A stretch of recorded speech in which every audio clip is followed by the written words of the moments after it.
Muzukuru. Vasekuru.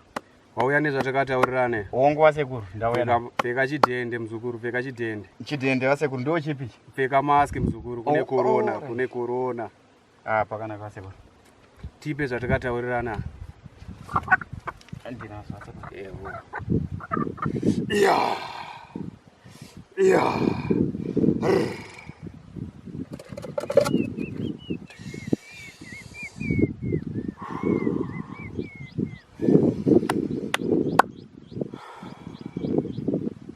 Wakwataya. Samuhonga nokubatsira muzukuru. Bugui. Enda uchienda nayo kutsangu kugwenzi muzukuru unoirasirira. Matambudziko ako ese anobva apera. Uchibva pano usacheuke muzukuru. Chienda, enda muzukuru.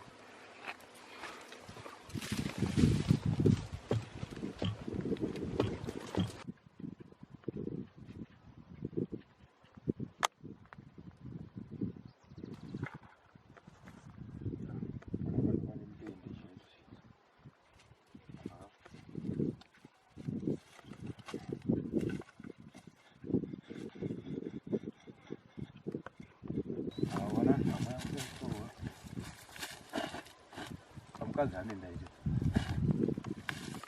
Bada bewa kana wani. Sio mbora watu wasinyai. Ya. Hapa nuru wa mkwenda. Kainofa jita.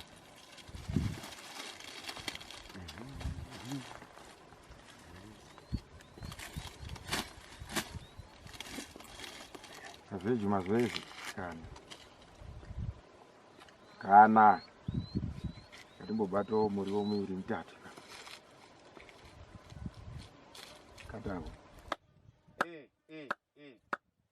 Iro basa ramakatanga kasekuru ramandituma kuti ndiuye pano nhasi nehuku ishi kuti ndizorasa mhemherero dzangu dzese dziri kunditambudza kumashure kwese uku.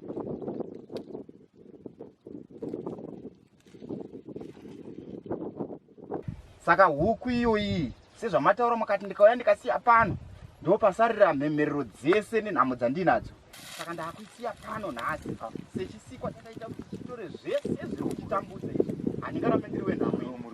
Saka pandauya kuva muri vasekuru arubonga bwana. Saka ndakusiya pano apo. Bada tumbe vakuisiya pano.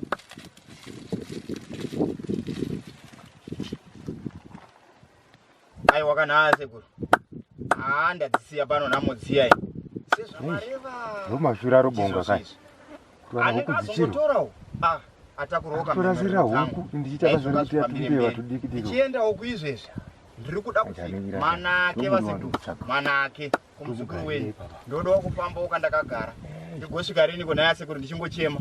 Ndicho chichisikwa izvi. Ndasiya. Iwe ndakusiya pano nenhamo dzangu dzese. Ndiri kudawo chekufambisa. Saka naizvozvo sara pano. Akuwanawo ndikoko.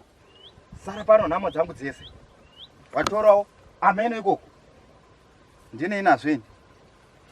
Ndina kukama nemunhu.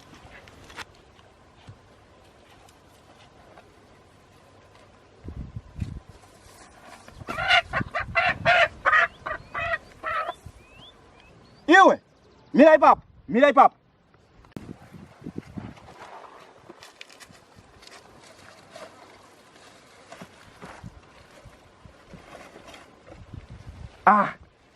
Ndiwe Timosi. Uta basa rekunditeera kai wewe. Ndakuteera kupi kwe? Watorere huku yangu. Iwe isire chiba. Uri kuziya kuti huku ndairasira sei? Ndatorasirira nhamo dzangu ipapa Timosi. Watorasirira enda nongerera. Ende nhamo yako iri nani nokuti wodorasa muriwo. Kunongerera? Uri kuziya kuti ine mhemherero huku yawo wanonga iwe. Ndo muri wandi kutsvaga kawo. Lockdown ine muri ndo wana. Timosi ndipe huku yangu. Chimira kandokurasira inini mhepo dzako. Udanondirasira kupi? Kumwe ndeku. Mukanwa. Mukanwa. Andita muna mate sakabirwai mara chamuisha ndeibibirwai mbavha torai mari dzemushonga dzinosirwei birwai natsodhibhai birwai relaxai.